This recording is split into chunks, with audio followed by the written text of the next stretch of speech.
Hey, what's up, you guys? It's Philly D. Today, we're diving deep into the drama surrounding MrBeast and his burger joint, MrBeast Berger. Buckle up because this story has it all: lawsuits, shady business practices, and enough burger grease to clog the internet. First, let's talk about Jimmy Donaldson, aka MrBeast. This guy is a YouTube legend. He's known for his insane stunts, crazy challenges, and, of course, giving away mountains of cash. Seriously, the dude loves to share the wealth. Remember that time he tipped a pizza delivery driver with a house? Or when he recreated Squid Game in real life minus the whole death thing? MrBeast is all about pushing the limits of entertainment while being insanely generous. But MrBeast isn't just about viral videos and cash giveaways. He's a savvy businessman. In 2020, he took the internet by storm when he launched MrBeast Berger. It wasn't your typical fast food chain. This was a delivery-only operation partnering with existing restaurants to serve up MrBeast-branded burgers and fries. The concept was genius. It was perfectly tailored for the pandemic world and MrBeast's massive online following. The launch of MrBeast Berger was nothing short of explosive. Fans flocked to try the hype.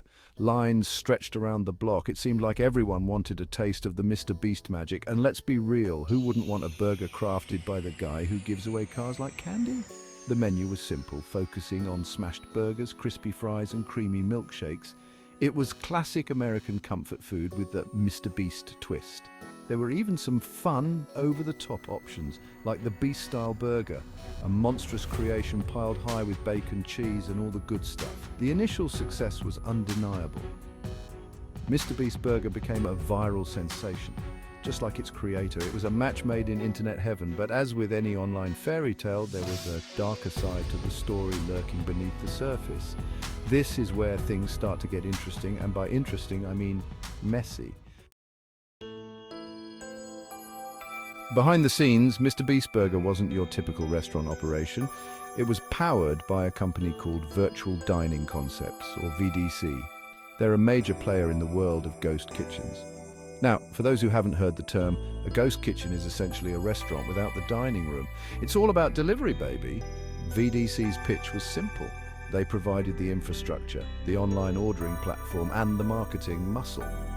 MrBeast brought his massive audience and brand power. It seemed like a win-win. VDC could tap into MrBeast's millions of fans, and MrBeast could expand his empire into the food world without the hassle of traditional restaurants.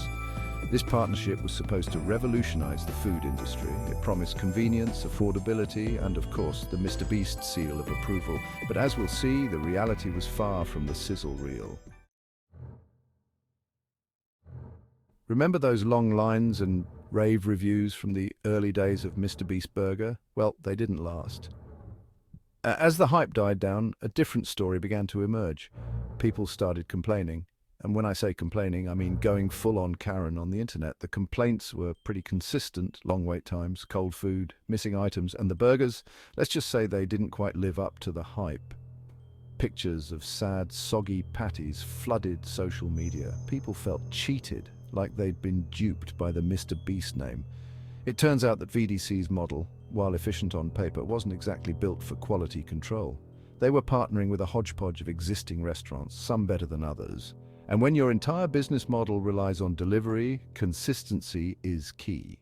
Unfortunately for MrBeast Berger, consistency was the one ingredient they seemed to be missing. Section 5, MrBeast Speaks Out. This is not what I signed up for. Now, MrBeast isn't one to stay silent when things go south. He's all about transparency with his audience, so when the negative reviews started piling up, he did what any self-respecting YouTuber would do. He addressed the drama head-on. In a series of tweets and videos, MrBeast expressed his disappointment and frustration with VDC. He acknowledged the complaints, admitting that the quality of MrBeast Berger had fallen short of his expectations. He assured his fans that he was working to fix the issues, even threatening to pull the plug on the entire operation if things didn't improve. This wasn't just about bad burgers and soggy fries. This was about MrBeast's reputation, his brand. He built his empire on trust and authenticity, and he wasn't going to let some shady business practices tarnish that.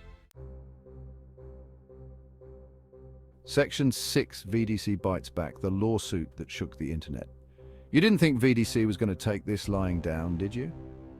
They fired back with a lawsuit that sent shockwaves through the internet. They claimed that MrBeast's public criticism was a breach of contract and that he was trying to leverage his massive online following to renegotiate the terms of their deal. VDC argued that MrBeast was fully aware of the ghost kitchen model and that he had personally profited from the partnership, raking in millions of dollars in royalties. They accused him of playing the victim to appease his fans and boost his own image. It was a classic case of he said, she said, with millions of dollars and the future of two companies hanging in the balance. The internet was divided. Some sided with MrBeast, praising him for taking a stand against a company they saw as exploiting his brand. Others felt he was being naive and entitled, failing to take responsibility for his role in the partnership. Section 7, MrBeast fights back, let me out of this deal. MrBeast wasn't about to back down. He countersued VDC, claiming that they had mismanaged the MrBeast Berger brand and damaged his reputation. He alleged that VDC had prioritized rapid expansion over quality control, leading to the widespread customer complaints that had plagued the brand. MrBeast's lawsuit also shed light on some of the inner workings of the partnership.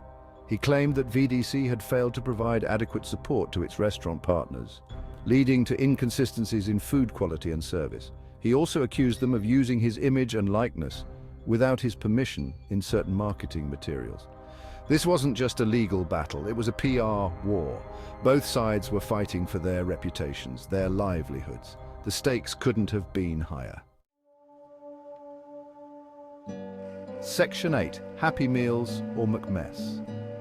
The truth about MrBeast Berger reviews. So who's telling the truth? Were the complaints about MrBeast Berger overblown? Or was VDC really serving up subpar grub in the name of profit?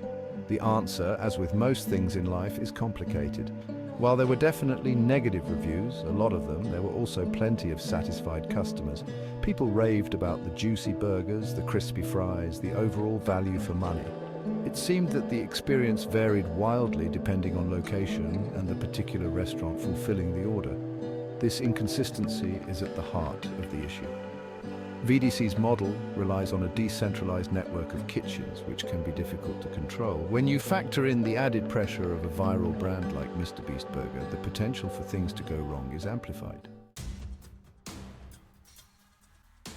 Section 9, millions on the line, the high stakes of the MrBeast Berger lawsuit. This legal battle isn't just about hurt feelings and bad reviews. There's serious money on the line. MrBeast Berger, despite its troubles, is a multi-million-dollar business. VDC claims to have generated over $150 million in revenue from the brand. MrBeast, meanwhile, is seeking to terminate his contract with VDC and regain control of his burger empire. He's also seeking damages for the alleged harm to his reputation. If he's successful, it could cost VDC a fortune in lost revenue and potential future earnings. This case has the potential to set a precedent for the future of celebrity endorsements and virtual dining. It raises questions about responsibility, accountability, and the power dynamics between brands and influencers. Section 10. The future of food fights, what happens next for MrBeast and virtual dining.